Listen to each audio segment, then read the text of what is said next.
நமது நியூஸ் நேயர்களுக்கு வணக்கம். நான் பத்மாவதி. விரிவான செய்திகளை பார்ப்பதற்கு முன் தலைப்புச் செய்திகளை பார்க்கலாம். நாடாளுமன்றத்தில் வரும் நிதியாண்டுக்கான பட்ஜெட் தாக்கல் செய்தார் நிதியமைச்சர் நிர்மலா சீதாராமன். பீகார் மற்றும் வட மாநிலங்களுக்கு கூடுதல் சலுகைகள். தனிநபர் வருமான வரி விலக்கிற்கான உச்சவரம்பு 12 லட்சம் ரூபாயாக உயர்வு. மத்திய பட்ஜெட்டில் அறிவிப்பு. அடுத்த 5 ஆண்டுகளில் மருத்துவ படிப்புக்கு நாடு முழுவதும் 75,000 கூடுதல் இடங்கள் உருவாக்கப்படும். பட்ஜெட்டில் தகவல். விவசாயிகளுக்கான கிரெடிட் கார்டு மூலம் 8 கோடி விவசாயிகளுக்கு குறுகிய கால கடன் வழங்கப்படும். சிறு குறு நிறுவனங்களுக்கு 20 கோடி ரூபாய் வரை கடன் வசதி வழங்கப்படும் என்று பட்ஜெட்டில் அறிவிப்பு. பட்ஜெட் கூட்டத்தொடரின் போது அமளியில் ஈடுபட்ட எதிர்க்கட்சி உறுப்பினர்கள் பட்ஜெட் உரையை புறக்கணித்து வெளிநடப்பு. ஜோலார்பேட்டை வந்த ரயிலில் கேட்பாரற்று கிடந்த கஞ்சா பொட்டலங்கள் பறிமுதல் செய்து ரயில்வே போலீசார் விசாரணை. தொடர்ந்து ஏறுமுகத்தில் தங்கம் விலை சவரனுக்கு மேலும் 120 ரூபாய் உயர்ந்து 62,000 ரூபாயை நெருங்கியது. இனி தொடர்வது விரிவான செய்திகள். நாடாளுமன்ற மக்களவையில் இன்று பட்ஜெட் தாக்கலின் போது எதிர்க்கட்சிகள் அமளியில் ஈடுபட்டு வெளிநடப்பு செய்தனர். நாடாளுமன்ற பட்ஜெட் கூட்டத்தொடரில் 2025-26 ஆண்டுக்கான நிதிநிலை அறிக்கையை மக்களவையில் நிதியமைச்சர் நிர்மலா சீதாராமன் தாக்கல் செய்தார். நிதிநிலை அறிக்கையில் இடம்பெற்றுள்ள முக்கிய அம்சங்கள் குறித்து அவர் உரையாற்றிய போது எதிர்க்கட்சி எம்பிக்கள் அமளியில் ஈடுபட்டனர். இதன் தொடர்ச்சியாக எதிர்க்கட்சிகள் அவையில் இருந்து வெளிநடப்பு செய்தனர். மத்திய பட்ஜெட்டில் தனிநபர் வருமான வரி விலக்கிற்கான உச்சவரம்பு 12 லட்சம் ரூபாயாக உயர்த்தப்பட்டுள்ளது. மத்திய பட்ஜெட்டில் வருமான வரி குறித்த முக்கிய அறிவிப்பை நிர்மலா சீதாராமன் வெளியிட்டார். 7 லட்சம் ரூபாயாய் இருந்த உச்சவரம்பு 12 லட்சம் ரூபாயாக உயர்த்தப்படுவதாக அவர் தெரிவித்தார். அதன்படி இனி மாதம் 1 லட்சம் ரூபாய் வரை சம்பளம் பெறுபவர்கள் வருமான வரி கட்ட தேவையில்லை. அடுத்த 5 ஆண்டுகளில் மருத்துவ படிப்புக்கு நாடு முழுவதும் 75,000 கூடுதல் இடங்கள் உருவாக்கப்படும் என மத்திய பட்ஜெட்டில் தெரிவிக்கப்பட்டுள்ளது. வரும் நிதியாண்டில் மருத்துவ படிப்புக்கு கூடுதலாக 10,000 இடங்கள் உருவாக்கப்படும் என்றும் அடுத்த 5 ஆண்டுகளில் இந்த எண்ணிக்கை 75,000 இருக்கும் என்றும் அறிவிக்கப்பட்டுள்ளது. நாடு முழுவதும் மேல்நிலை பள்ளிகள், சுகாதார நிலையங்களுக்கு பாரத் நெட் மூலம் பிராட்பேண்ட் வசதி செய்ய நடவடிக்கை எடுக்கப்படும் என பட்ஜெட்டில் கூறப்பட்டுள்ளது. மாணவர்களுக்கு தாய்மொழியிலேயே டிஜிட்டல் முறையில் பாடங்கள் கற்பிக்கப்படும் என்றும் கல்வித்துறையில் AI திறன் மேம்பாட்டு மையம் அமைக்கப்படும் எனவும் கூறப்பட்டுள்ளது. மத்திய பட்ஜெட்டில் கிசான் அட்டை மூலமாக 5 லட்சம் ரூபாய் வரை விவசாயிகளுக்கு கடன் உள்ளிட்ட பல்வேறு முக்கிய அறிவிப்புகள் இடம்பெற்றுள்ளன. நாடாளுமன்ற மக்களவையில் 2025-2026 நிதியாண்டுக்கான பொது பட்ஜெட்டை மத்திய நிதியமைச்சர் நிர்மலா சீதாராமன் தாக்கல் செய்தார். இந்த பட்ஜெட்டில் பல்வேறு அறிவிப்புகள் இடம்பெற்றுள்ளன. அதன்படி மத்திய அரசின் கிசான் அட்டை மூலமாக 5 லட்சம் ரூபாய் வரை கடன் வழங்கப்படும் என்றும் கிசான் கிரெடிட் கார்டு மூலமாக 7 கோடியே 70 லட்சம் விவசாயிகளுக்கு குறுகிய கால கடன் வழங்க நடவடிக்கை எடுக்கப்படும் என்றும் அறிவிக்கப்பட்டுள்ளது. சிறு குறு நிறுவனங்களுக்கு 5 முதல் 10 கோடி ரூபாய் வரை கூடுதல் கடன் வழங்கப்படும் என்றும் இதன் மூலம் அடுத்த 5 ஆண்டுகளில் நாள் முழுவதும் உள்ள சிறு குறு நிறுவனங்களுக்கு 1,50,000 லட்சம் கோடி ரூபாய் கூடுதல் கடன் வசதி கிடைக்கும் என்றும் அறிவிக்கப்பட்டுள்ளது. மேலும் புத்தாக்க நிறுவனங்களுக்கு கடன் சலுகைகள் வழங்க 10,000 கோடி ரூபாய் பட்ஜெட்டில் ஒதுக்கீடு செய்யப்பட்டுள்ளது.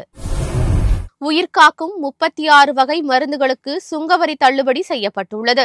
நாடாளுமன்றத்தில் தாக்கல் செய்யப்பட்ட பட்ஜெட்டில் உயிர்காக்கும் 36 வகை மருந்துகளுக்கு சுங்கவரி முற்றிலுமாக தள்ளுபடி செய்யப்படுவதாக அறிவிக்கப்பட்டுள்ளது.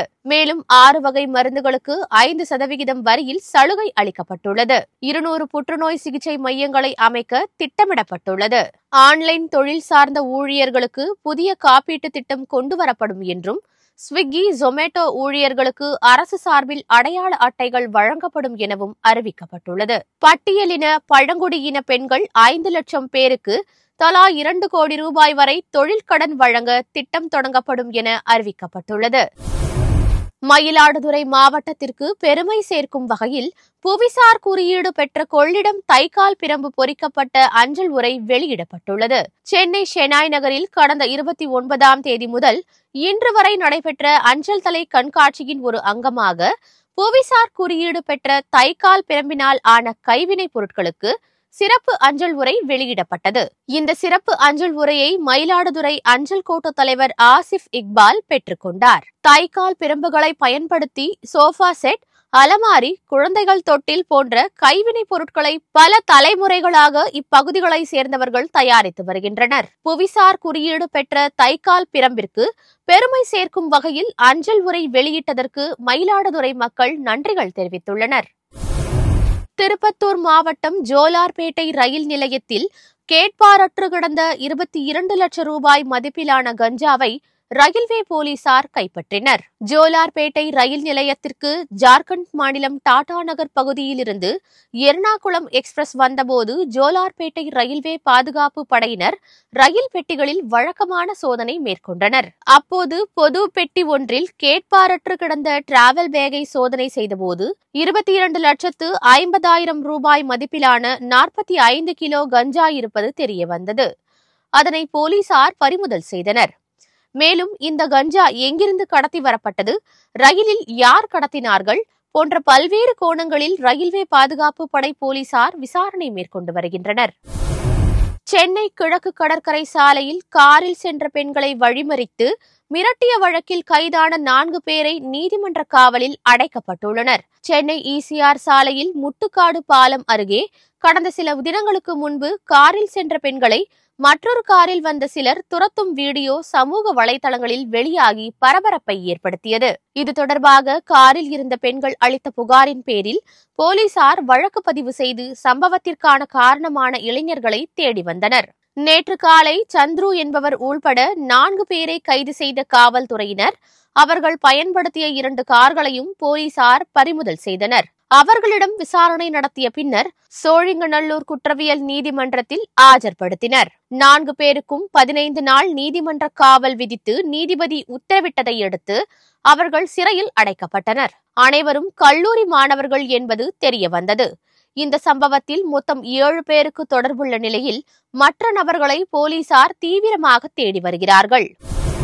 திருச்சியில் தான் கல்வி பயின்ற பள்ளிக்கு சென்ற நடிகர் சிவகார்த்திகேயன் அங்கு தனக்கு பாடம் சொல்லிக் கொடுத்த ஆசிரியருடன் கலகலப்பாக பேசி தனது அனுபவத்தை நினைவு கூர்ந்தார். திருச்சி கேம்பியன் ஆங்கிலோ இந்தியன் மேல்நிலைப் பள்ளியில் சிவகார்த்திகேயன் 9 முதல் 12ஆம் வகுப்பு வரை படித்ததால் அங்கு நடைபெற்ற 90வது ஆண்டு விழாவில் சிறப்பு அழைப்பாளராக கலந்து கொண்டார்.